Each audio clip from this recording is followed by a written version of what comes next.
Welcome back, dear viewers. We are discussing plus 2 biology chapter number 12, that is biotechnology and its application. अपने पिछले video में हमने genetically modified plants की application के बारे में स्टडी किया था। उसी को कंटिन्यू करते हुए आज का जो हमारा टॉपिक है that is insect resistance. Soil bacterium bacillus thuringiensis, जिसको BT भी कहते हैं, possesses a gene family known as cry genes over its plasmid, which synthesizes an endotoxin protein known as cry protein, which is capable of killing larvae of certain insects. Soil bacterium Bacillus thuringiensis में cry genes पाए जाते हैं। जो cry genes होते हैं ये एक protein की प्रोडक्शन करते हैं जिसको हम cry प्रोटीन कहते हैं। ये जो cry प्रोटीन है ये कुछ इंसेक्ट जो होती हैं उनके लार्वे को मारने की इनमें क्षमता होती है। तो इसको बायोटेक्नोलॉजी की सहायता से बायोटेक्नोलॉजिस्ट जो हैं उन्होंने इसको एक्सप्लॉइट किया है और इसको एज ए इंसेक्ट रेजिस्टेंस के रूप में यूज किया है। As the toxic cry protein are obtained from Bacillus thuringiensis, they are also called as BT toxin and genes BT toxin genes।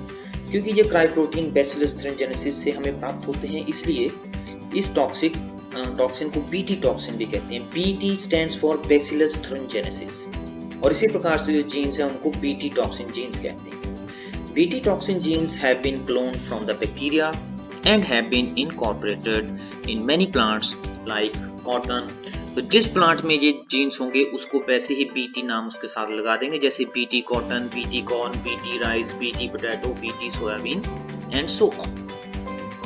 The genetically modified crop plants having cry or BT toxin gene do not require protection of insecticide as they themselves act as bioinsecticide। तो ऐसे genetically modified crop plants जिनमें ये BT toxin genes होते हैं उनको फिर insecticide की आवश्यकता नहीं पड़ती। क्यों? क्योंकि ये जो जीन्स हैं, ये जो BT टॉक्सिन है ये अपने आप में एक बायो इंसेक्टिसाइड है। जो भी इंसेक्ट इस प्लांट को इसके ऊपर अटैक करेगी वो जब इसके सैप को सक करेगी तो वो मर जाएगी।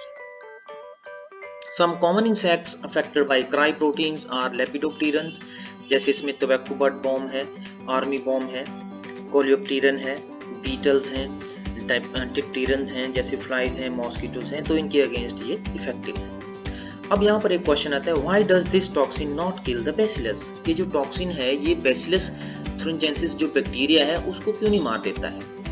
इसलिए नहीं मार देता क्योंकि जो इंसेक्टिसाइड प्रोटीन है वो इनएक्टिव फॉर्म में प्रोड्यूस होती है। बैक्टीरिया में वो इनएक्टिव फॉर्म में ही रहती है। वो एक्टिव फॉर्म में तभी कन्वर्ट होती है जब ये प्रोटीन इंसेक्ट्स के मिड गट में जाती है।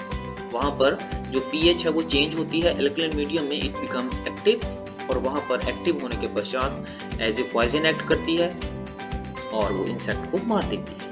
So the insecticide proteins are produced by the bacterial genes in inactive protoxin crystalline state.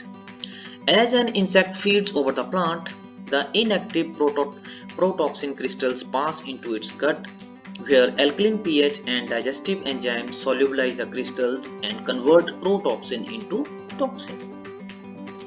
The toxin binds to epithelial cells of the midgut of insects and produces pores which results in swelling and lysis of the cells. Ultimately the insect dies। तो इस प्रकार से जो insect है वो मर जाती है। Now coming to BT cotton. Cotton is attacked by bollworms. It attacks and pores into top parts of shoots, flower buds and balls. The ball comes to have holes. It opens prematurely and has poor length. Loss of crop yield varies from 8 to 60%। तो जो crop yield है उसका जो loss है वो 8 to 60% तक हो सकता है इसमें। The gene Cry1AC has been incorporated into the cotton.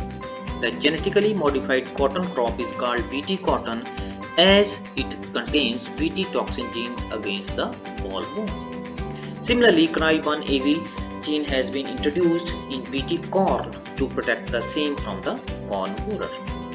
तो ये डायग्राम है, इसमें ये देखिए आप कॉटन बॉल है ये, इसमें ये जो इंसेक्ट है लार्वा है जो इसमें अटैक करती है। तो जब ये इसमें हम BT जीन्स डाल देंगे तो ये लार्वा जब इसको सक करेगा इसके सैप को तो वो प्रोटीन जो है प्रोटॉक्सिन इसके मिड गट में जाकर वहां पर एक्टिव टॉक्सिन में कन्वर्ट हो जाएगा, जिससे जो है ये लार्वा मर जाएगा। तो आज की वीडियो में इतना ही। Thank you very much.